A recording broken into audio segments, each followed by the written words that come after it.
Because it was the art series, the Johnson, wasn't it? All right, we're recording. Up and away. How are you, Ross? Oh, it's hard to tell some days, Trevor.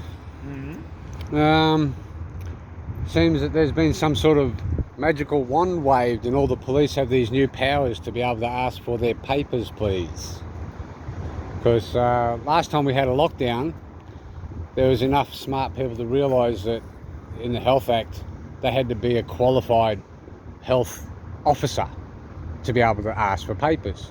Well, now it's legislated that the police have had this magic wand waved over them, and now they're qualified health officers. So that now they can walk around and go, papers please, and expect to see them. What sort of papers? Give me a story. What's happened to you or someone that you know? Your certification of your reasoning for not wearing a mask, so to speak. Oh yeah. Oh, okay. Your exemption notice. So you've got some paperwork. I mean, that says that you. That's beside the point. I'm talking about that regulation is another step towards. Well, look, it is really hard to decipher whether it's becoming communist, fascist, or Naziist, if that's a word, because it's just becoming authoritarian, isn't it? I think there's a really easy way to check that, Ross. In other countries which follow those sorts of ideologies overseas, if you go and criticise the government and do something, you'll sort of go missing the next day. So if you're here again the next time, I'll know we're not living in one of those sort of countries after you criticise the government. Oh no, there's a good chance I'm going to get false charges put on me soon anyway, because 2 out of the 3 coppers that I've had engagements with have gotten very nasty really quickly. One of them is on camera when I've said, and what qualifications, what education did you go through to get that qualification to be a health officer? Well, they straight away shut down and say, none of your business, basically. Right. So that's authoritarian to me. Yeah. I mean, I've never heard of what you're talking about in terms of magic wand or anything like that. I would have thought there's no need for special authorities and things. I mean, the point is there's a rule at the moment around mask wearing, and you've got an exemption to that as you know, on the basis of your health status. And so I would have thought when they think about enforcing the rules, they are allowed to figure out if you've got a genuine exemption or not. That just seems pretty straightforward to me. Well, what about where who's this health person in Queensland? You mean the chief health officer? The chief health horsehead. Basically, one of the coppers that I've spoken to said that, like she's got it on video. I've got it on my phone where she said, you know, if you've got a heart condition or a asthmatic or whatever condition, you don't need to go see your doctor because you know that you don't need to wear a mask. Okay. So, you know, you don't need to go have that chat with your doctor. Right. So it's all right. And then she goes on to say that if you have a legitimate excuse, and that's a really weak word, then you don't need to wear a mask. Right. But yet apparently it needs to be documented because the police are now asking for documentation. So if I didn't have my paperwork on me, that I didn't originally go see my doctor when all this first started because I knew wearing that mask is a problem for me. Sure. And if normal people come to the conclusion that they know that wearing that mask, they're breathing in 40% of their own carbon monoxide, and they go, that's no good for me, and they decide not to wear it for 5 minutes, half an hour every hour because they want to get fresh air, and the police come up and give them tickets. Isn't that a bit draconian? Has anyone that you know been given a ticket for not wearing a mask when they've got a medical reason? Not personally. I don't know of any either. No, it's about the fact that these regulations or health directions are actually in place to stand. It's like the Foreign Relations Bill. It's in place for when the government want to use it. I mean, the government should be going through laws and deleting old, useless laws and making them more modern, shouldn't they? On our side of politics, we do twice a year in the federal government. We go through and we have what's known as Deregulation Day, where we put over a day of the Parliament towards removing unnecessary and redundant laws. And there's a whole process that goes into identifying them too. I just think it's rather draconian myself. I mean, between what it looks like fascism communism, or the inching of communism, because China's got a lot of influence everywhere.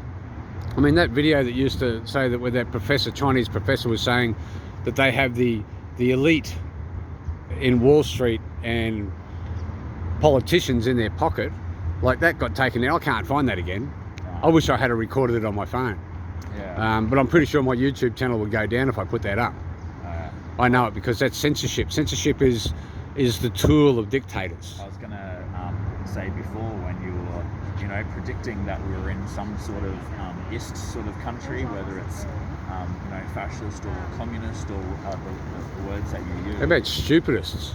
When does common sense and logic come back into it? Just Trevor? Picking up on the previous point that you were making, though, in Taiwan, the author of a children's book that talked about an animal which just had a different view and dissented, was dealt with by the government there and disappeared, I understand. I read that news recently. In Taiwan? In Taiwan. I'd find that hard to believe, actually, because it's not China. Sorry, Hong Kong. Hong Kong. And Hong Kong, I believe they disappeared quick. I feel like it was Taiwan, and I feel like the author was actually moving between Taiwan and the mainland. But anyway.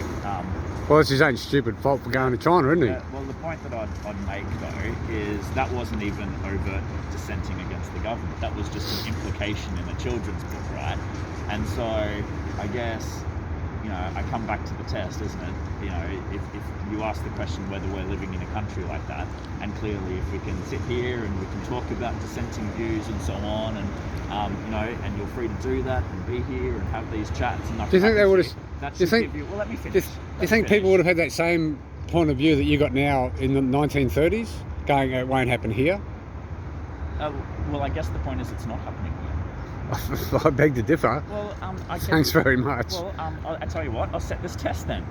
You come along to a lot of my mobile offices and film me and make these sorts of allegations, and yet you keep turning up. Nothing like that has happened to you, and nothing like what happened in the 1930s in Germany has happened to you. So maybe it's not the same. Maybe you should look at some of the footage I've got of the police and how narky they start to get when I ask them, because I'm actually going to start we'll call it a new segment. Yeah. And I'm going to go around, I'm going to call it the free speech audit. Right. To see how much free speech we really got in Australia. Because I'm going to go up and I'm going to start talking to police. Yeah. Just willy-nilly, because technically they're not meant to have an opinion while they're working, which is, to me, that's authoritarianism, straight away. Everyone should be allowed to have an opinion at any time, long as it doesn't affect their judgment and their job. Let me describe it to you this way, Ross. If you are free, right, to wave a stick around you like this, right? But then if you walk straight up to someone's face and wave a stick around where it's got a reasonable chance of That's hitting intimidating. them, well, and then obviously that's stupidity. Hey Ross, if you want to have a chat, you've got to let me at least finish half a sentence in between your big long statements. Well, yeah. Okay? Try to go somewhere. Well, you won't know whether I'm getting somewhere if you don't let me finish a sentence. Try not to be as long-winded then. I promise my answers are taking half as long to deliver as your questions are. The point that I'm making is that sometimes it's about where and how you go about exercising your freedoms that matters. But as I said, you can wave a stick around you, you're perfectly free to do that. But if you go up to somebody and wave a stick around you in a way that it's likely to hurt them or intimidate them, then that's the extent of your freedoms, and you're crossing that line. What you're proposing, by the sounds of things, is to exercise your freedom of speech, but to do it in a really aggressive way, right up in someone's face when they're trying to do their job. I can understand why people would react badly to that. What, by asking them a simple question? Well, I would love to see the videos of you doing this to see what your style and your approach is, Ross, because if it's just unnecessarily argumentative, that's a difference from you just having a point of view or a perspective or exercising your freedom of speech.